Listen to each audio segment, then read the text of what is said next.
So in our previous class, we have learned about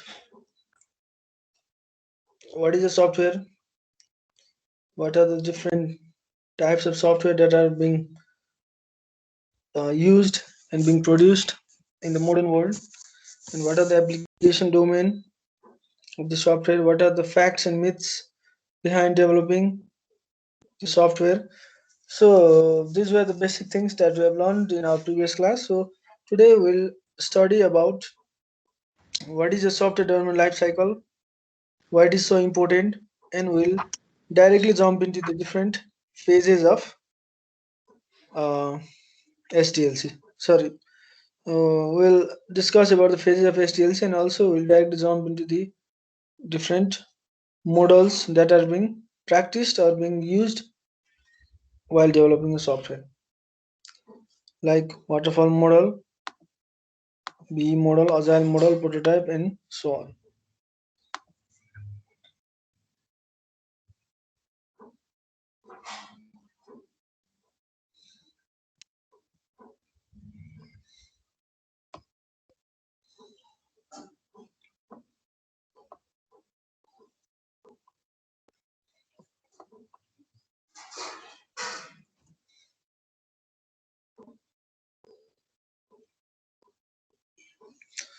So software development life cycle, in short, we call it as a SDLC.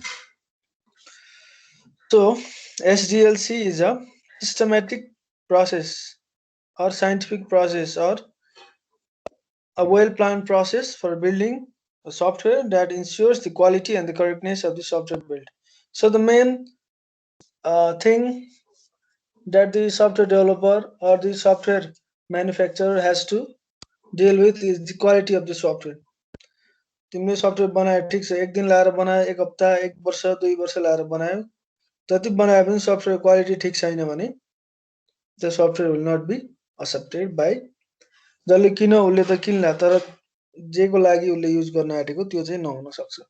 So जहिले पनि भन्ने गर्छु, software बनाउँदाखेरि 2-4 कुराहरू जहिले पनि ध्यान दिनुपर्छ.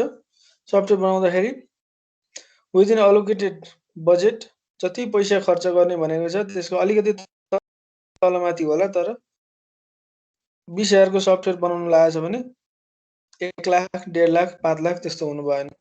विदिन एलोकेटेड बजेटमा बन्नु पर्यो, विदिन एस्टिमेटेड टाइम, जति टाइम भनेको छ त्यही अनुसार बनाउनु पर्यो, र क्वालिटी. यो तीनटा कुरो चाहिँ कहिले पनि नबिर्सिने. Time, money and also the quality. Quality भनेको कस्टमरले जस्तो खोजेछ त्यही अनुसारको पर्फर्मेन्स छ कि छैन, अनि त्यस पछाडि सफ्टवेयरको क्वालिटी भनेको टेस्टिङहरू मजाले गरेको हुनु पर्यो, जस्तो भनेको छ त्यही अनुसारको एक्सेप्टेन्स टेस्टिङ पनि पास हुनु पर्यो. So these different things must be considered while building a software, and यो सबै कुराहरूलाई चाहिँ मिक्सअप गर्ने, कुन तरिकाबाट सफ्टवेयर डेभलप गर्ने भनेर बनाएको एउटा systematic approach or scientific approach or a well planned approach is called a software development life cycle. Life cycle भनेको टाइम पिरियड हो. सफ्टवेयर बनाउनको लागि लाग्ने टाइम पिरियड भनेको के हो? Software development life cycle. त्यसमा डिफ्रेन्ट फेजेसहरू हुन्छ. सफ्टवेयर यतिकै बन्दैन. हामीलाई लाग्छ कोडिङ गर्ने काम मात्र ठुलो काम हो जस्तो लाग्छ, तर त्यो होइन. त्यसमा अरू डिफ्रेन्ट फ्याक्टर्सहरू पनि अट्याच भएर आउँछ. So we'll learn about these things in the later classes. So SDLC process aims to produce a high quality software that meets the customer expectation, which is the obvious one. So the system development should be complete in the predefined time frame and cost. यहाँ भनेकै छ time, cost र quality चाहिँ तीनटा एकदम highest priority वाला कुराहरू हो. So SDLC consists of the detailed plan which explains how to build, भनेको प्लानिङ फेज, बिल्ड भनेको डेभलपमेन्टको phase, and maintain the specific software भने चाहिँ पछाडि मेन्टेनेन्सको phase. So these all things sum up to make a SDLC detailed plan. So every phase of the SDLC has its own process and deliverables that feed into the next phase. त्यो हामीले networking पढ्दाखेरि different मोडल्सहरू थियो, OSI, TCP, IP, त्यसमा different लेयर्सहरू थियो. त्यो सबै लेयरको आफ्नो function हुन्छ, सबैको आफ्नो प्रोसेस हुन्छ. त्यसरी नै यहाँ पनि के हुन्छ, सबैको आफ्नो फङ्सन हुन्छ, सबैको काम छुट्टा छुट्टै हुन्छ, र एउटा काम चाहिँ आफ्नो काम सकेर त्यस पछाडि नेक्स्ट स्टेपमा चाहिँ आफ्नो आउटकम चाहिँ आउँछ हो त्यो चाहिँ नेक्स्ट स्टेपको लागि इनपुट हुन्छ so this is how the software created in SDLC. So why SDLC is so much important? So it offers a basis for the project planning, scheduling and estimation.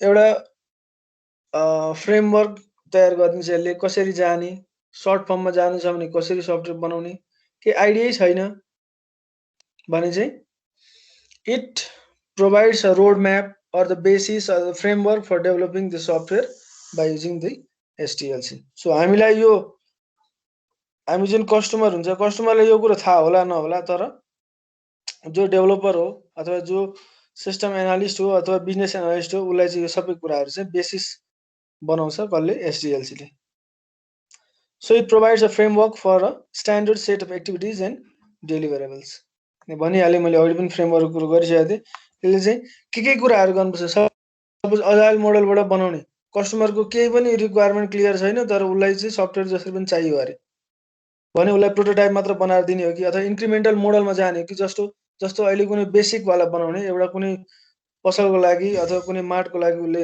Software बनाउन खोज्दैछ भने just उसले के गर्छ QR code read गरेर त्यसको त्यहाँ भएको प्राइसिङ र क्वान्टिटीलाई चाहिँ समअप गरेर सिम्पल बेसिक खालको जसले गर्दाखेरि उसको day to day activities run होस् त्यस्तो खालको सफ्टवेयर बनायो अब फेरि भोलिको दिनमा फेरि उसलाई अपग्रेड गर्न मन लाग्ला अरे अब उसले उतो राख्ला अब मेम्बरसिपवाला राख्न मन लाग्ला अरे मेम्बरसिपमा पनि यति पोइन्टदेखि उति पोइन्ट भयो भने डिस्काउन्ट अथवा केही अफरहरू दिन मन लाग्ला अरे यस्तो डिफ्रेन्ट कुराहरू चाहिँ एड गर्दै पनि जान सकिन्छ by using the different models of SDLC जुन चाहिँ हामी इन्क्रिमेन्टल मोडल भन्छ बेसिक कुराहरू दिने त्यस पछाडि थप्नुपर्ने कुराहरू चाहिँ त्यस पछाडि थप्दै जाने यो सबै कुराहरू चाहिँ केले गर्दा भएको भन्दाखेरि SDLC जसले चाहिँ हामीलाई एउटा रोड म्याप एउटा फ्रेमवर्क एउटा बेसिस तयार गरिदिन्छ कुनै पनि सफ्टवेयर डेभलप गर्नको लागि जसले गर्दाखेरि यसमा यो कुराहरू गर्नुपर्छ यो अब ठ्याक्कै कुन कसैले के सफ्टवेयर बनाउन आयो भने उसलाई यही मोडल लाउने भन्ने कुरो हुँदैन उसको रिक्वायरमेन्टहरू सबै कुराहरू सुनेर अनि बल्ल चाहिँ हामीले लास्टमा डिसाइड गर्नुपर्ने हुन्छ एकैचोटि चाहिँ हुँदैन है सो बी क्लियर तर रियल लाइफमा भन्नु पर्दाखेरि एकदमै ठुलो कम्पनी राम्रो कम्पनी ठुलो कम्पनीमा मात्र यो सबै कुराहरू फलो हुन्छ सानोतिनो अफिस छ भन्ने मान्छेहरूको चाहिँ यस्तो केही पनि हुँदैन है जस्ट आउँछ उनीहरूले कोडिङमा मात्र फोकस गर्छन् अनि त्यही भएर 2 महिनाको प्रोजेक्टलाई 6 महिना 8 महिना 1 वर्ष लाग्छ so it is a mechanism for project tracking and control प्रोजेक्टलाई ट्र्याक गर्नको लागि कति कहाँसम्म पुग्यो के पुग्यो अब कतिखेर टेस्टिङ गर्ने यो सबै कुराहरू थाहा पाउन पनि it is helpful it is भन्नु मतलब SDLC so increase the visibility of the project planning to all the involved stakeholder of the development process stakeholder भनेको जो पर्सनहरु हो जो पिपलहरु हो त्यो चाहिँ प्रोजेक्टसँग डाइरेक्टली रिलेटेड भएको मान्छेहरु चाहिँ दे आर कल्ड द स्टेकहोल्डरलाई चाहिँ स्टेकहोल्डरमा जो पनि हुन सक्छ प्रोजेक्ट पैसा तिर्ने ओनरदेखि लिएर युजरदेखि लिएर सिस्टम एनालिस्ट बिजनेस एनालिस्ट प्रोजेक्टको टिम लिड डेभलपर टेस्टर यो जति पनि छ सबै स्टेकहोल्डर हो अब सबैले चाहिँ के गर्छ भन्दाखेरि हाम्रो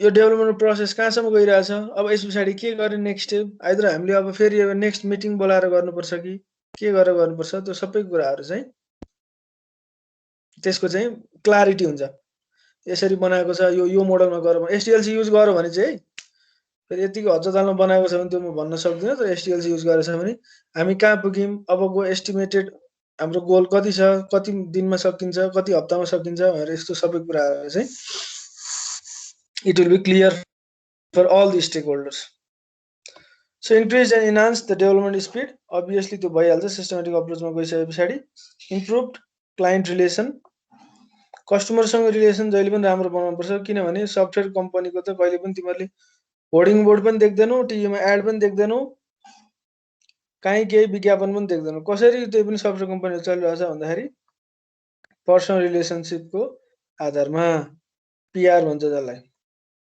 त्यो चाहिँ क्लाइन्टसँग राम्रो रिलेसन बनाउने एकचोटि राम्रो डेलिभरी दिइसकेपछि त्यसले अरूलाई ल्याउँछ अर्कोले अर्कोलाई ल्याउँछ, अर्कोले अर्कोलाई ल्याउँछ, त्यसरी चाहिँ चल्ने हो नि त कुनै पनि।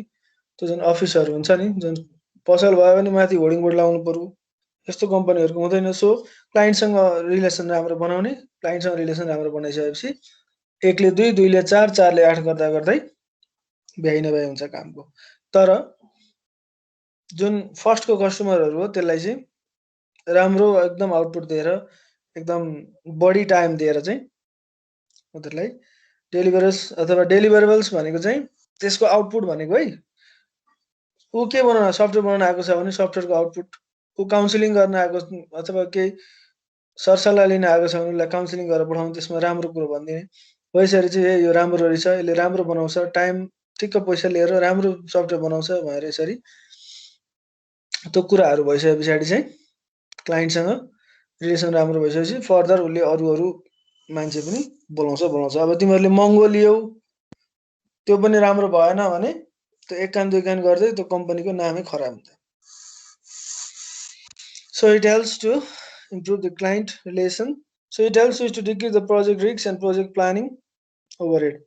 किन रिक्स चाहिँ घट्छ भन्दाखेरि सुरुमै वेल प्लान प्रोजेक्ट हुन्छ। अब यसलाई प्रोजेक्टको रिक्स हेर्नको लागि प्रोजेक्टको साइज के छ हैन। अब जस्तो हामीले ब्याङ्कको लागि सफ्टवेयर बनाउँछौँ भने त्यो कतिको रिस्की खालको प्रोजेक्ट छ।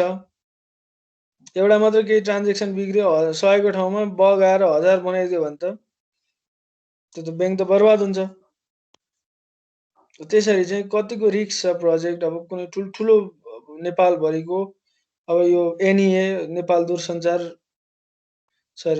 विद्युत प्राधिकरणले एउटा कुनै सफ्टवेयर बनाउन लागेको, जसले चाहिँ नेपालभरिको नेटवर्क हेर्न सकोस्, उसको इलेक्ट्रिकल जति पनि यो वायरहरू लगाएको छ त्यहाँ कता ब्रेकेज छ के छ सबै हेर्न मन लाग्यो भने उसले चाहिँ एउटा लासाको प्रोजेक्ट हुन्छ। त्यो प्रोजेक्टमा पनि सुरुमा त त्यो बनाउन यतिकै सजिलो छैन। डेभलपरले त ल डेभलप गर्दै ला अरे, जस्तै खतरा डेभलपर भए पनि उसले गर्दै ला अरे। तर के गर्ने भन्ने कुरो थाहा हुनु पर्यो नि त। आज बनाए ठिक छ, फेरि भोलि थप्छ, भोलि थपेर फेरि पर्सि, त्यसो थप्दै गरेर त मजा आउँदैन। किनभने यो चाहिँ एकदम हाई रिस्कवाला प्रोजेक्ट हो। त्यही भएर सुरुमै स्टेक होल्डरहरूसँग मजाले गफ गरेर वेल प्लान बनाएर, त्यो हाम्रो बाटो बनाउँदा नि डिपिआर भन्छ नि, डिटेल्ड प्लान रिपोर्ट भन्छ नि, त्यो भनेको नि बाटो बनाउन 1 वर्ष लाग्दैन, तर डिपिआर तयार गर्न 2-3 वर्ष लाग्छ। त किन भन्दाखेरि सुरुमा बाटो बनाउनुभन्दा अगाडि हेर्नु पर्यो नि त, कहाँबाट लाँदाखेरि पहिरो जाँदैन, कताबाट लाँदा कम खर्च हुन्छ, के हुन्छ, त्यो सबै कुराहरू हेर्नु पर्यो।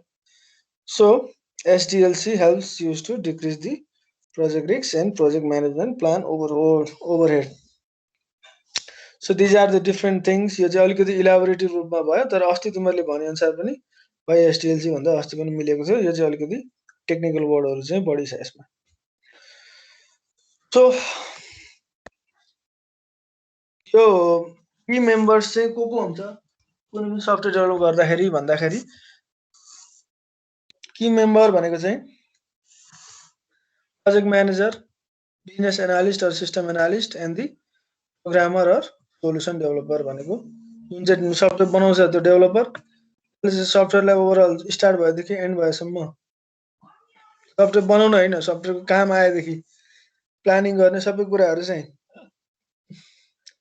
सिस्टम अथवा बिजनेस एनालिस्टले हेर्छ। र प्रोजेक्ट म्यानेजर भनेको चाहिँ सफ्टवेयर प्रोजेक्ट स्टार्ट भएदेखि एन्ड भएसम्म, डेभलप गर्न स्टार्ट भएदेखि एन्ड भएसम्म हेर्ने मान्छे भनेको चाहिँ project manager. So to effectively implement a software, 3 key members should always involve in the project, whom take more than 95% of the activities in the SDLC. यो 3 जना मान्छेहरूले चाहिँ त्यहाँको एकदमै बढी रोल हुन्छ। सो द्याट इज वाइ 3 जनाको एक्टिभिटिजहरू add गर्यो भने 95% भन्दा बढी चाहिँ यिनीहरूको रोल हुन्छ। So the take of the different roles in each stage to cross-check and monitor each other's work to ensure each decision made in the SDLC is valid and necessary. यही हो SDLC भनेको यही हो। SDLC ले के गर्छ, एकदम systematic अप्रोचमा कसले गरेको छ कि छैन, ठिक छ छैन, अघि हामीले अगाडि पनि हेर्यौँ, प्रोजेक्ट ट्र्याकिङ गर्ने, मोनिटर गर्ने, हरेक कुराहरू चाहिँ हेर्ने, क्लियर होस्, सबै स्टेक होल्डरहरूलाई क्लियर होस् भित्र के भइरहेछ, यो सबै एक्टिभिटिजहरू चाहिँ SDLC ले गर्दाखेरि चाहिँ यो सबै कुराहरू क्लियर हुँदै जान्छ। मोनिटर गर्ने, ट्र्याकिङ गर्ने, कन्ट्रोल गर्ने, यो सबै कुराहरू चाहिँ भइ नै हाल्छ। सो त्यो मान्छेहरू को हुन् भन्दाखेरि 3 जना छन्। Project manager, system analyst, business analyst and then last भनेको software developer. So at first project म्यानेजरको चाहिँ define project scope and goals. प्रोजेक्टको स्कोप कतिको छ, हामीले गर्न सक्छौँ कि सक्दैनौँ यो प्रोजेक्ट, अनि यो प्रोजेक्टलाई हामीले कति समयभित्र सक्छौँ, अथवा यो सक्नु हामीलाई सपोज 2 हप्ताको प्रोजेक्ट छ भने 1 हप्तामा सक्नु पर्यो। त्यो 1 हप्तामा सक्नुको लागि के हुन्छ हाम्रो अबको प्लानिङहरू के हुन्छ? 9 घन्टाको ठाउँमा 12 घन्टा अफिस बोलाउनु पर्ने हो कि, अथवा ओभर टाइम दिएर गर्नुपर्ने हो कि, अथवा यो यस्तो कम्प्लेक्स खालको सफ्टवेयर बनाउन लागेको छौँ, यसको लागि अलिकति हामीले आउटसोर्सिङ गर्नुपर्ने हो कि, अर्कै हायर गर्नुपर्ने हो कि, अथवा यस्तो हामीले पहिले काम गरेको छ कि छैन चेक गर्नुपर्ने हो कि। सो यस्तो डिफ्रेन्ट कुराहरू चाहिँ कसले गर्छ? प्रोजेक्ट म्यानेजरले हेर्छ। प्रोजेक्टलाई म्यानेज गर्ने, कुनै पनि तिम्रो एउटा घरमा फङ्सन हुन लाग्यो अथवा होटलमा के फङ्सन हुन लाग्यो भने त्यसमा म्यानेज गर्ने, खाना खुवाउनु पर्यो, यतिजना मान्छे हुन्छन्, यसरी म्यानेज गर्ने, कता डिनर राख्ने, कतापट्टि फङ्सन राख्ने, कता के गर्ने, सबै कुरो म्यानेज गर्ने मान्छे त्यहाँ इभेन्ट म्यानेजर भयो। अब यहाँ चाहिँ प्रोजेक्टको लागि ओभरअल सबै कुरो म्यानेज गर्ने मान्छे भनेको चाहिँ he is a project manager. So budget control, होइन, 1 लाखमा बनाउनु पर्ने सफ्टवेयर छ भने त्यो सबै क्यालकुलेसन गरेर यो राम्रो खालको डेभलपर हो, यसको स्यालेरी यति छ, यसले चाहिँ यति टाइमभित्र सक्नुपर्छ, यो त्यो भएन भने हामीलाई घाटा लाग्छ। अब सफ्टवेयर कम्पनीमा त तिमीहरूलाई थाहा छ छैन, राम्रै स्यालेरी दिएर राखेको हुन्छ, 2 वर्ष पछाडि लगभग 70, 80, 90,000 भइसक्छ स्यालेरी। सो त्यस्तो केसमा अब कसैलाई 70,000 स्यालेरी दिन्छ भने दिनको कति दियो? के अरे हप्तामा 5 दिन मात्र अफिस लाग्छ, 2 दिन त छुट्टी हुन्छ, 5 चौको 20, दिनको 3,000-3,500 रुपियाँ त स्यालेरी दिएको हुन्छ। अन्त 3,500 पनि डिभाइड बाई 8 गऱ्यो भने 8 घन्टा 9 घन्टाको हुन्छ, कति हुन्छ? 1 घन्टामा उसले 3-400 रुपियाँ कमाउँछ। अन्त 400 बराबरको काम त दिनु पर्यो उसलाई, 400 बाट आफूले पनि फाइदा खानु पर्यो, 800 बराबर काम दिनु पर्यो, अरू एक्स्ट्रा एडमिनिस्ट्रेटिभ कस्टहरू पनि हुन्छ। हो त्यसरी चाहिँ डिफ्रेन्ट कुराहरू हेरेर म्यानेज गरेर जानुपर्ने हुन्छ। सो एलोकेटेड बजेटमा काम गर्नुपर्छ भनेको त्यही हो मैले सुरुदेखि नै। सो रिसोर्स एलोकेसन, उसलाई के रिसोर्सेसहरू चाहिन्छ? अब अलिकति जियुआई वाला सफ्टवेयर बनाउन आँटेको छ भने हाम्रो ल्यापटपले भएन भने अर्को ल्यापटप खोज्नु पर्यो, अथवा रियल लाइफमा इम्प्लिमेन्ट गर्नको लागि केही अब सिमुलेटरहरू चाहिने भयो, त्यही अनुसार खोज्नु पर्यो। जे रिसोर्सेसहरू चाहिन्छ सफ्टवेयर बनाउनको लागि त्यही अनुसार रिसोर्सेसहरूलाई जुटाइदिनु पर्यो। So the next thing is business documents. Business documentation भनेको चाहिँ त्यहाँ के काम भइरहेछ, अघि हामीले हेरेको थियौँ प्रोजेक्ट ट्र्याकिङ एन्ड कन्ट्रोल हो, हाम्रो यो काम चाहिँ यहाँसम्म पुग्यो भनेर उसले पनि आफूभन्दा माथिको टप लेभललाई दिनु पर्यो नि त इन्फर्मेसन। त्यसको लागि उसले डकुमेन्टेसन बनाउनुपर्छ, कहाँसम्म पुग्यो प्रोजेक्ट भनेर डकुमेन्टेसन बनाउनुपर्छ। So coordinate with the high level management aspects of the project, यो बिजनेस डकुमेन्टेसनसँग पनि रिलेटिभ छ यो। So the next is roll out approval. Software सकियो अथवा यहाँसम्म पुग्यो, यति दिन लाग्छ उति दिन लाग्छ भनेर सबै डिसिजन लिने काम चाहिँ कसको? प्रोजेक्ट म्यानेजरको। So these are the few things that I have summed up to discuss about the roles of the project manager for you. So the next person is the business analyst and system analyst. दुईटा फरक कुरा हो, तर यहाँ अलिकति relate भएको कारणले गर्दाखेरि चाहिँ एकै ठाउँमा राखिदिएको हो। बिजनेस एनालिस्टले के हेर्छ? बिजनेसको पर्सपेक्टिभबाट हेर्छ, बिजनेस कसरी रन हुन्छ, हैन, बिजनेसलाई कसरी अब अपग्रेड गर्न सकिन्छ। एनालिस्ट नामबाटै क्लियर छ, जसले एनालिसिस गर्छ के ठिक हुन्छ के बेठिक हुन्छ, बिजनेसमा के कुराहरू थप्दा हुन्छ हुँदैन भनेर। कोही सफ्टवेयर बनाउन आयो राम्रो कम्पनीमा, है, ठुलो कम्पनी हो, त्यही भएर ठुलो कम्पनी भनिन्छ म, ठुलो कम्पनी राम्रो कम्पनी कोही सफ्टवेयर बनाउन आयो भने सुरुमा बिजनेस एनालिस्टसँग भेट्छ। बिजनेस एनालिस्ट भनेको चाहिँ लगभग फरक रिलेट गर्दाखेरि मार्केटिङसँग रिलेट गर्दा हुन्छ, यस्तो यस्तो खालको बनाउनु भयो भने ठिक हुन्छ भनेर बिजनेस एनालिस्टसँग कुरा हुन्छ। अब नेक्स्ट सिस्टम एनालिस्ट भनेको चाहिँ बिजनेस एनालिस्टले काम लिएर आयो, सिस्टम एनालिस्टले चाहिँ त्यो सफ्टवेयरलाई कसरी बनाउने, किनभने सिस्टम एनालिस्टलाई बिजनेसले कसरी काम गर्छ, सफ्टवेयरले कसरी काम गर्छ, दुईटैको नलेज हुनुपर्छ। त्यो भयो भने बल्ल ऊ सिस्टम एनालिस्ट हुन्छ।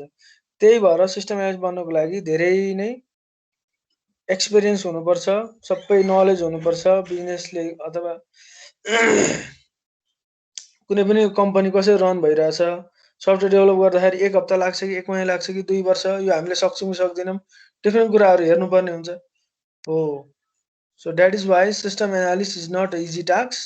It comes with a lot of experience, knowledge, technical knowledge, अनि interpersonal skills, हैन, आफ्नो पर्सनल रिलेसनशिप अरूसँग क्लाइन्टसँग कस्तो रिलेसन बनाउन सकिन्छ। So these all things are required to become a system analyst. यतिकै जाने बित्तिकै सिस्टम एनालिस्ट भएर त्यहाँ भ्याकेन्सी देख्लौ फेरि ड्याङ्ग हान्दैनौ फेरि तिमीहरूले। रिलेटेड नलेज भेरी डेन्जरस होला, फेरि धेरै टाइम लाग्छ त्यसको लागि। सो सफ्टवेयर बिजनेसले कसरी काम गर्छ, त्यसको के कुराहरू छ, क्लाइन्टलाई कन्भिन्स गराउने मान्छे भनेको बिजनेस एनालिस्ट। सिस्टम एनालिस्ट भनेको चाहिँ हो बिजनेस एनालिस्ट काम लिएर आयो, अब त्यसलाई चाहिँ कसरी सुरु गर्ने, कसरी प्लान गर्ने, यो अब डिजाइनको फेजमा यहाँ जाने, डेटा कलेक्सन यसरी गर्ने, यो गर्ने, त्यो गर्ने। यो प्रोजेक्ट चाहिँ सुरु भएदेखि एन्ड भएसम्म क्लाइन्टलाई ह्यान्डओभर गरिन्जेलसम्मको लागि जुन यो बिचमा सबै टाइम पिरियड हुन्छ नि, यो टाइम पिरियडभित्रमा चाहिँ यो यसले वाच गरेर हुन्छ सिस्टम एनालिस्टले। प्रोजेक्ट म्यानेजरले सानो प्रोजेक्ट डेभलप गर्दाखेरि हेर्ला, तर यसले चाहिँ ओभरअल काम आएदेखि लिएर काम ह्यान्डओभर नगरिन्जेलसम्मको लागि चाहिँ सिस्टम एनालिस्टले चाहिँ मोनिटर गर्छ।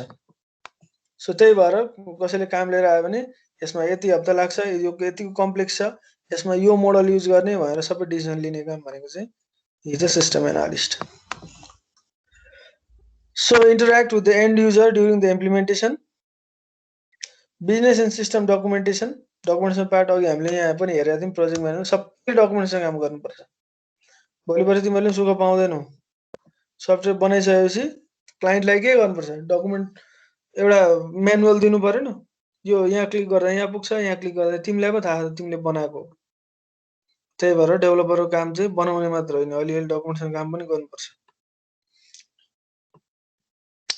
So evaluate the business requirement, यो चाहिँ यसैले गरिहाल्छ। के छ रिक्वायरमेन्ट भनेर बिजनेस एनालिस्टले design the system architecture, business flow and user interface, कस्तो इन्टरफेस बनाउने, सिस्टम कतिको कम्प्लेक्स बनाउने है। अब सानो पसलको लागि एउटा सफ्टवेयर बनाउन आएको छ, हामी चाहिँ पुरै, अथवा उ त भनौँ न फार्मेसी अथवा सानो क्लिनिकको लागि एउटा सफ्टवेयर बनाउन आएको छ, हामी चाहिँ पुरै एउटा टिचिङ हस्पिटल म्यानेजमेन्ट सिस्टम हो त्यस्तो खालको ठुलो बनाउन दिउँ भने त्यो पनि भएन। कस्तो खालको कतिको कम्प्लेक्स बनाउने नबनाउने त्यो सबै आइडियाहरू दिने मान्छे भनेको चाहिँ एनालिस्ट हो, either business or system analyst. So to facilitate relationship between the business and the technical roles and the quality assurance and control, भनिहालेँ। सफ्टवेयरलाई माथिबाट वाच गरेर हुन्छ, मोनिटर गरेर हुन्छ, जसले गर्दाखेरि क्वालिटी एस्युरेन्स चाहिँ एस्योर गराउने हो। तर यो क्वालिटी एस्योर गराउने काम चाहिँ छुट्टै हुन्छ, मान्छे हुन्छ जसलाई हामी के भन्छौँ, क्वालिटी एस्योरर भन्छौँ। क्युए, जुन चाहिँ क्युए इन्जिनियर भनेर एउटा पोस्ट खोलिरहेको हुन्छ। तिमीहरूले मेरो जब हेर, जब्स नेपाल हेर, जहाँ हेर, क्युए यति धेरै मागेको छ, यति धेरै डिमान्ड छ क्युएको, क्वालिटी एस्युरेन्सको। सो यसमा धेरै डिमान्ड छ। म पनि एउटा क्युए नै हो, तर अहिले चाहिँ छोडेको छ। So these are the different roles of the system analyst and business analyst, जसले चाहिँ अब रोड म्याप कसरी बनाउने, कसरी अगाडि बढ्ने, इन्टरफेस कस्तो राख्ने, कतिको कम्प्लेक्स बनाउने सफ्टवेयर, बिजनेस रिक्वायरमेन्ट के राख्ने हैन, क्लाइन्टसँग राम्रो रिलेसन बनाउने, सफ्टवेयरलाई मोनिटर गर्ने, बनाएको कुराहरू ठिक छ छैन ट्र्याक गर्ने, यो सबै कामहरू चाहिँ बिजनेस एनालिस्ट र सिस्टम एनालिस्टको छ नि। यो यहाँ इभ्यालुएट द बिजनेस, इभ्यालुएट भनेको गुड अर ब्याड भन्ने कुरो, कस्टमरले जे पनि भनिदिन सक्छ रिक्वायरमेन्ट, त्यो ठिक छ छैन, अथवा उसलाई थाहा नहुन सक्छ, यो राख्नुपर्छ त्यो राख्नुपर्छ भनेर आफूले सल्लाह दिने काम चाहिँ बिजनेस एनालिस्टको।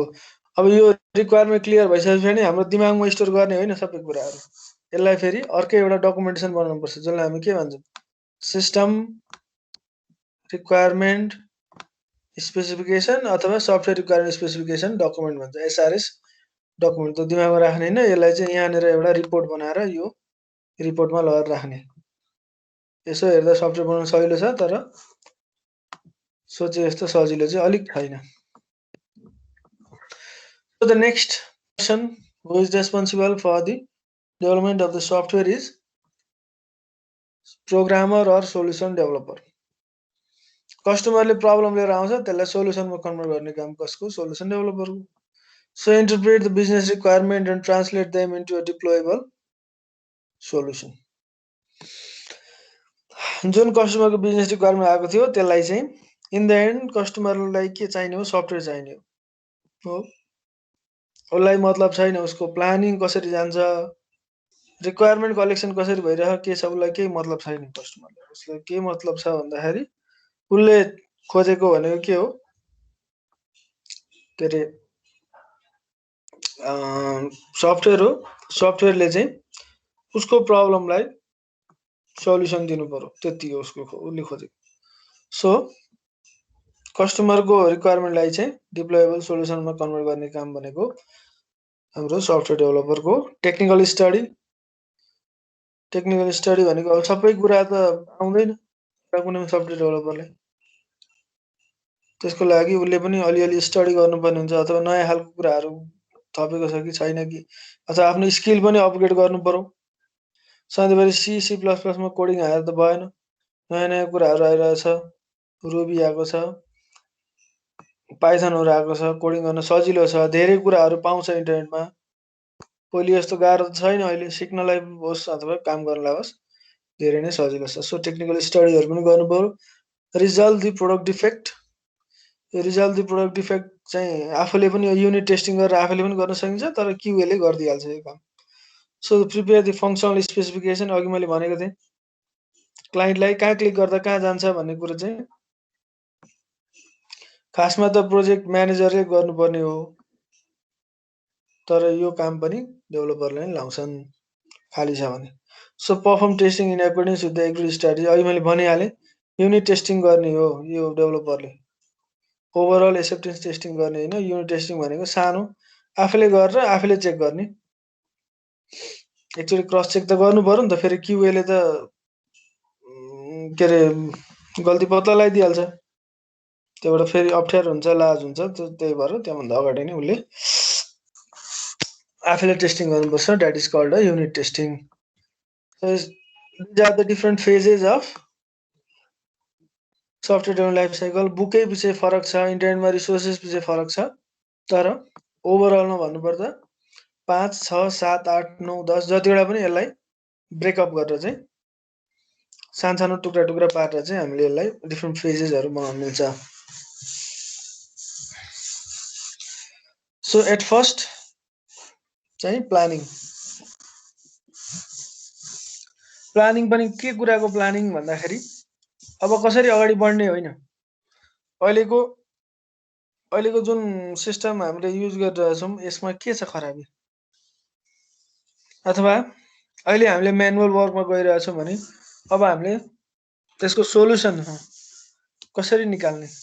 पेपर एकदमै बढी चाहियो, पेपर हरायो, पेपरलेस हामीले बनाउन खोज्यौँ अरे त्यसको लागि कसरी अगाडि बढ्ने भनेर प्लानिङ गर्ने। Is it feasible or not. हामीले बनाउन लागेको सफ्टवेयर चाहिँ बनाएर हाम्रो कम्पनीलाई फाइदा हुन्छ कि हुँदैन, हरेक कुरा फाइदामा जाने हो। कसैले सफ्टवेयर बनाउँदाखेरि सजिलोको लागि बनाउने होइन, फाइदा पनि हेर्ने हो। त्यो सजिलो भएरै फाइदा भयो भने अनि बल्ल बनाउने हो होइन। सो त्यही भएर is it good or bad, is it feasible or not to us, is it economically feasible or not भनेर यस्तो डिफ्रेन्ट एस्पेक्टबाट हेर्ने कुराहरू चाहिँ प्लानिङ फेजमा हुन्छ। अब अगाडि कसरी बढ्ने भनेर गरेको प्लानिङ होइन यो, बनाउने कि नबनाउने भनेर गरेको प्लानिङ हो। So the next phase is define requirements. बल्ल ठिक छ, प्लानिङ गर्दाखेरि हामीले बनाउने भयौँ भने अनि यतापट्टि जाने हो। डिफाइन रिक्वायरमेन्ट, के रिक्वायरमेन्ट छ त हामीले सफ्टवेयर बनाउँदाखेरि के हुनसक्छ रिक्वायरमेन्टहरू, यो चाहिँ अघि हेरिहाल्यौँ हामीले। बिजनेस एनालिस्ट सिस्टम एनालिस्टसँग बसेर मेरो रिक्वायरमेन्ट यो हुन्छ, मेरो कम्पनी यो खालको हो, यसमा यो हुनसक्छ भनेर आफूले आफ्नो उनीहरू कुराहरू चाहिँ हामीले लेख्ने हो, सुरुमा टिप्ने हो। अनि त्यो पछाडि इन्टरनेटमा सर्फ गरेर, इन्टरनेटमा हेरेर धेरै कुरा स्टडी गरेर अनि बल्ल कन्क्लुजन निकालेर मार्केटमा यस्तो ट्रेन्ड चलिरहेको रहेछ अथवा कस्टमरले बजेट मेरो बजेट चाहिँ 20,000 हो अथवा मेरो बजेट 20 लाख हो, त्यही अब उसको बजेट जस्तो छ त्यही अनुसारको चाहिँ सफ्टवेयरको क्वालिटी पनि त्यही अनुसारको हुन्छ। के रिक्वायरमेन्ट थप्ने नथप्ने, कति काम गर्नुपर्ने रहेछ यसमा भनेर हेर्ने कुराहरू चाहिँ डिफाइन रिक्वायरमेन्टमा पर्छ। सो रिक्वायरमेन्ट क्लियर भयो, ठिक छ।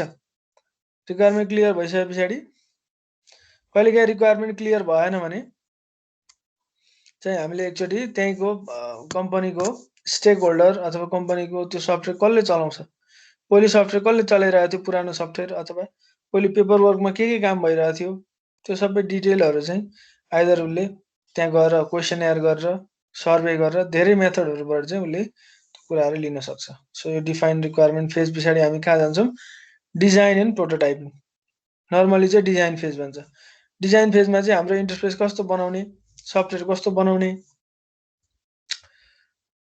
युजर इन्टरफेस भनेको पहिले हाम्रो पेपर वर्कमा जस्तो थियो त्यही अनुसारको बनाउने हो कि अथवा हामीले जस्तो बनाए पनि त्यो फर्स्ट टाइम युज गर्ने, फेसबुक हेरेर कति जहिले फेसबुक इक्जाम्पल दिने गर्छु म, बुढादेखि लिएर वृद्धसम्म जसले पनि चलाउन मिल्छ, खालि स्क्रोल गर्ने काम मात्र हो फेसबुकमा।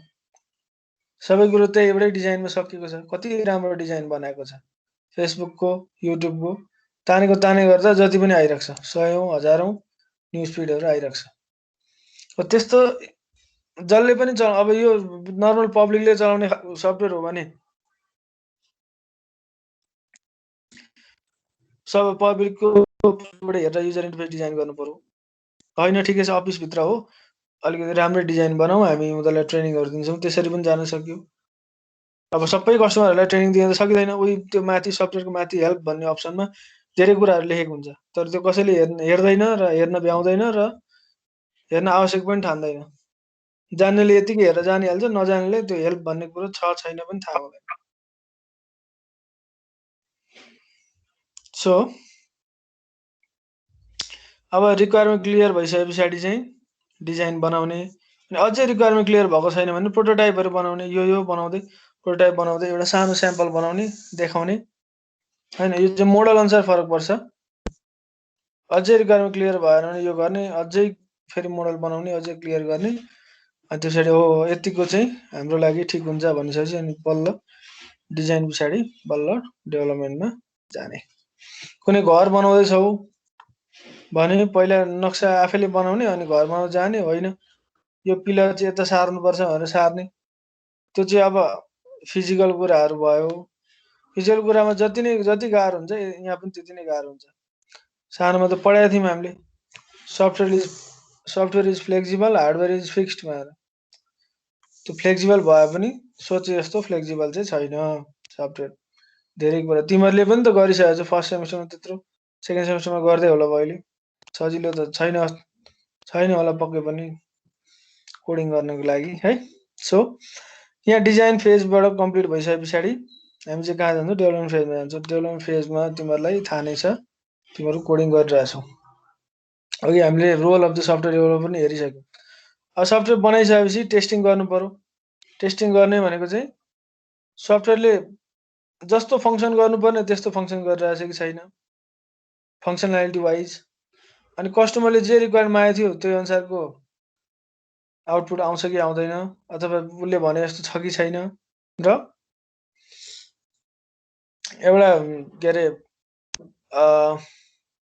कस्टमरले भने जस्तो छ कि छैन, फङ्सनालिटी वाइज छ कि छैन, र लोड कतिको जान्छ, 10 जना युजरले चलाउँदाखेरि कस्तो हुन्छ, 100 जना 1000 जना युजरले चलाउँदा के हुन्छ।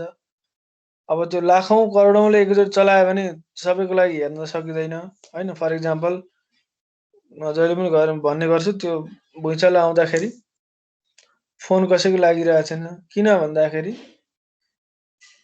हाम्रो यो टेलिफोन टावरहरू यसरी डिजाइन गरेको हुन्छ कि म्याक्सिमम् पिक आवरमा कतिसम्म हुनसक्छ भनेर त्यसरी डिजाइन गरेको हुन्छ। एकजना मान्छेले के अरे सबै मान्छे करोडौँ मान्छेहरूलाई एकैचोटि फोन गर्न मिल्ने भनेर त्यस्तो कहिले पनि हुँदैन। यो बाटोमा पनि हेर, काठमाडौँमा 10औं-20औं लाख गाडी छ, सबै बाटोमा निकाल्यो भने मान्छे हिँड्ने पनि ठाउँ हुँदैन। तर सबै एकचोटि निस्किँदैन, त्यही अनुसार डिजाइन गरेको हुन्छ। अब भुइँचालोको बेला सबैले फोन गर्नु पर्यो, सबै फोन बिजी हुने भयो, त्यो छुट्टै कुरो भयो। त्यस्तो भनेको एकदम रेयर केस भयो। सो त्यही भएर डिजाइन गर्दाखेरि चाहिँ हामीले पिक लोड के हुनसक्छ, अब इन्फिनिटी जति पनि हुनसक्छ त्यसलाई हेरेर गर्ने होइन कि जस्ट पिक लोड चाहिँ कति हुनसक्छ त्यो अनुसार चाहिँ हामीले टेस्टिङ गर्नुपर्छ, सफ्टवेयर टेस्टिङ। सो यो टेस्टिङ गर्ने पनि छुट्टै एप्लिकेसनहरू छ, जेमिटर टेस्टिङ, अपाचे टेस्टिङ, धेरै कुराहरू छ। यो चाहिँ पछि तिमीहरूले पहिला डेभलपिङको पार्ट जानु, अनि त्यसपछि बल्ल हामी टेस्टिङमा पछि हेरौँला। सो डिप्लोयमेन्ट, सफ्टवेयरलाई इम्प्लिमेन्ट गर्नु पर्यो, कस्टमरकोमा गएर त्यसलाई इम्प्लिमेन्ट गरिदिनु पर्यो। इम्प्लिमेन्ट गर्नको लागि चाहिँ सफ्टवेयर चाहिँ इम्प्लिमेन्ट गर्नको लागि चाहिँ हामी डाइरेक्टली उनीहरूलाई ह्यान्डओभर गर्ने, म्यानुअल दिने, युजर म्यानुअल अथवा युजर गाइड भनौँ न, कसरी चलाउने हो त्यस्तो पनि दिएर गर्न सकिन्छ। अथवा 2-4 दिनको ट्रेनिङ, 4-5 दिनको ट्रेनिङ गरेर पनि त्यो गर्न सकिन्छ। जस्तो अस्ति हाम्रो पुरान सरहरूले नै एउटा सफ्टवेयर बनाउनु भएको थियो, त्यसको ट्रेनिङ दिनको लागि 1 हप्ता जति भ्याली बाहिर गएर गर्नुभएको थियो।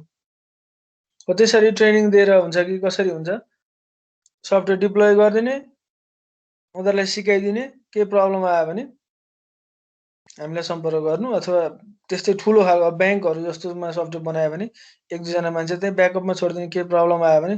एकछिनमा त केही प्रब्लम आयो भने त बर्बाद हुन्छ ब्याङ्कमा त, कस्टमर वेट गर्न सक्दैन र सरकारी ब्याङ्क र प्राइभेट ब्याङ्कमा केही फरक पनि हुँदैन। सो त्यही भएर डिप्लोयमेन्ट भनेको चाहिँ सफ्टवेयरलाई इम्प्लिमेन्ट गर्ने, सफ्टवेयरलाई जसले खोजेको हो, कस्टमरले खोजिसकेपछि त्यहाँ लगेर रन गरिदिने काम चाहिँ डिप्लोयमेन्ट फेज। अपरेसन मेन्टेनेन्स भनेको अहिले मैले भनिहालेँ, सफ्टवेयरलाई प्रोपरली रन हुनु पर्यो। कहिले सफ्टवेयर हो, केही न केही प्रब्लम आइहाल्छ, कहिले काहीँ केही प्रब्लम आउँछ, कहिले के प्रब्लम आउँछ हैन। कहिलेकाहीँ हाम्रो होस्टिङ गरेको ठाउँमै प्रब्लम हुन्छ, कहिलेकाहीँ सर्भरै के हुन्छ, केही न केही प्रब्लम आइरहेको छ। तर त्यसलाई के गर्नुपर्छ, सल्भ गर्दै जानुपर्छ। त्यसको लागि चाहिँ त्यसलाई अपग्रेड गर्ने हो कि, सफ्टवेयरलाई अपग्रेड गर्ने हो कि, सफ्टवेयरमा केही खराबी आएको रहेछ भने बग त कहिले पनि 100% हुँदैन, बग फ्री कहिले पनि हुँदैन। फेसबुकमै आइरहेको हुन्छ बगहरू हैन, जुनै पनि एप्लिकेसनमा आइरहेको हुन्छ। त्यही भएर त अपडेटहरू आइरहेको छ। अपडेटमा हेऱ्यो भने यो बग फिक्स, त्यो बग फिक्स भनेर आउँछ। हैन अपग्रेड गर्यो भने अपग्रेड गरेको कुराहरू पनि आउँछ। सो सफ्टवेयर बनाउँदाखेरि चाहिँ त्यसलाई मेन्टेन पनि गर्न मिल्ने, अपग्रेड गर्न मिल्ने खालको सफ्टवेयर डेभलप गर्नुपर्छ। So these are the different phases. अब यसलाई पनि पछि हामी अरू कुराहरू पढ्दै जाँदाखेरि अरू छुटेका फेजेसहरू पनि पढ्दै जान्छौँ। सो ओभरअलमा भन्नुपर्दा यही समअप गरेर भन्दाखेरि यिनीहरू फेज। सुरुमा के गर्नुपर्छ, सफ्टवेयर बनाउने कि नबनाउने चेक गर्ने, अथवा हामीलाई चाहिन्छ कि चाहिँदैन। चाहिन्छ भने कस्तो खालको चाहिन्छ, हामीसँग बजेट छ कि छैन, टाइम छ कि छैन, यो त्यो सबै कुराहरू हेर्ने। अब बनाउनु त बनाउने ठिक छ, के चाहिन्छ रिक्वायरमेन्ट त्यो पनि फिक्स गर्नुपर्यो। रिक्वायरमेन्ट लिने पनि धेरैवटा तरिकाहरू छन्। रिक्वायरमेन्ट केही नै क्लियर छैन भने कि त प्रोटोटाइप बनाएर अनि यसरी बनाउँदै गएर पनि गर्न सकिन्छ, तर त्यसलाई अलिक बढी टाइम लाग्छ। अथवा क्वेसनयर गरेर, सर्वे गरेर, अरूको मोडलहरू हेरेर हामी नयाँ खालको कम्पनी खोल्न आँट्दैछौँ, त्यसको लागि अरूले गरेको कामहरू हेर्ने। अथवा पुरानो सफ्टवेयर छ त्यसलाई अपग्रेड गर्नुपर्ने छ भने पुरानो डकुमेन्टहरू हेरेर धेरैवटा तरिकाहरू हुन्छ कि त्यो हामी पढ्छौँ पछि, यसरी हेर्न सकिन्छ। त्यो सबै फाइनल भइसके पछाडि चाहिँ हामी डिजाइन फेजमा जान्छौँ। डिजाइन फेजमा युजर इन्टरफेस कस्तो बनाउने, कति कम्प्लेक्स बनाउने, अनि त्यसलाई अब हार्डवेयर स्पेसिफिकेसनहरू के चाहिन्छ हैन। अब सपोज 20, 24, 25, 50 GB भन्दा तलको ऱ्यामले नधान्ने, अथवा हैन 2 GB ऱ्याममा पनि धान्ने, यसमा GUI यस्तो राख्ने, ग्राफिक्स कार्ड चाहिनै पर्ने एप्लिकेसन रन हुनलाई धेरै कुराहरू हुन्छ नि त। हो त्यसरी अप्टिमाइज गरेर चाहिँ गर्नुपर्ने हुन्छ डिजाइन फेजमा भयो। डेभलपमेन्ट फेजमा त त्यही डिजाइन गरेकोलाई इम्प्लिमेन्ट गरिदिने काम मात्र हो। टेस्टिङ भनेको अघि मैले भनिहालेँ, एउटा लोड हान्न सक्छ कि सक्दैन, अनि अर्को कस्टमर रिक्वायरमेन्ट अनुसार छ कि छैन एक्सेप्टेन्स टेस्टिङ, अनि फङ्सनालिटी वाइज ठिक छ कि छैन, यो 3टा कुरा चाहिँ टेस्टिङ गर्नुपर्छ। त्यसपछि डिप्लोयमेन्ट भनेको त्यसलाई इम्प्लिमेन्ट गर्ने काम भयो। इम्प्लिमेन्ट गरिसके पछाडि त्यसलाई मेन्टेनेन्स गर्ने, त्यसलाई प्रोपरली फङ्सनिङ गर्ने, अपग्रेड गर्ने। सो यो डिफ्रेन्ट कुराहरू चाहिँ सिस्टमेटिक अप्रोचमा गयो भने this is called a software development life cycle है। फेरि तिमीहरू एसडिएलसी भनेको चाहिँ एकैचोटि डेभलप गर्न थाल्यो अनि बल्ल रिक्वायरमेन्ट खोज्न थाल्यो भने त्यसरी हुँदैन है। त्यो धेरै कुराहरू लिङ्क अप गर्नुपर्ने हुन्छ। एउटा सानो कुनै एउटा फङ्सन मात्र छुट्यो अथवा कुनै सानो फङ्सनमा मात्र केही मिलाउनु पर्यो भने त्यो यति धेरै ठाउँ कनेक्टेड हुन्छ यो, त्यो सबै कुरो बिग्रिन्छ। त्यही भएर वेल प्लान्ड वेमा जाने, सिस्टमेटिक वेमा जाने, सिस्टमेटिक अप्रोचमा जाने, साइन्टिफिक अप्रोचमा जाने model is called a software development life cycle. So these are the different phases of SDLC. अब बुक अनुसार फरक फरक हुन्छ, फिजिबिलिटीहरू कति के छ कस्तो छ। So this is the assignment for tomorrow. यो चाहिँ भोलि गरेर मलाई सबमिट गर्ने। Explain each phase of SDLC. तिमी जे भेट्छौ, जति बढी फेजेसहरू भेट्छौ तिनै मैले इन्क्लुड गरेर राख्दा हुन्छ। सो म यो गरिदिन्छु। सो नेक्स्ट भोलिको क्लासबाट चाहिँ हामी यहाँबाट सुरु गर्छौँ। Software development life cycle models assignment चाहिँ म अहिले तिमीहरूको राखिदिइहाल्छु। यो भोलि चाहिँ मलाई सर पीडीएफमा बुझाउने हो सर? जेमा बुझाए नि हुन्छ, लेखेर बुझाउँदा नि हुन्छ मजाले, तिमीहरूको इच्छा। म चाहिँ अपलोड गरिदिइहाल्छु।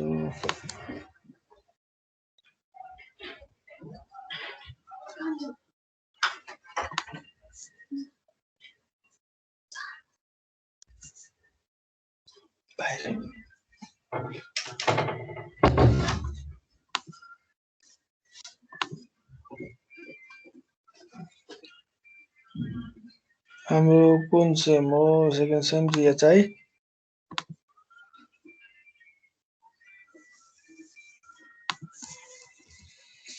Then each phase of SDLC, त्यसको डेडलाइन चाहिँ भोलि बिहान 6 बजेसम्म, 7 बजेसम्म। सर हजुरले टोटल एसडिएलसी को कतिवटा क्लास लिनुभयो? एसडिएलसी को 3टा।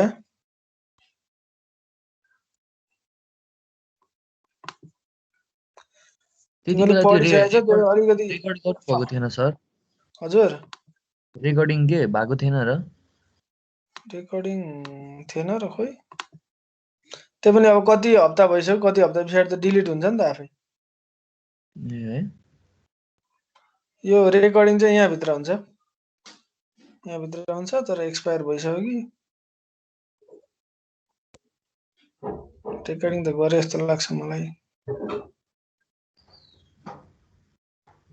यहाँभित्र होला मेरो चाहिँ। त्यति बेला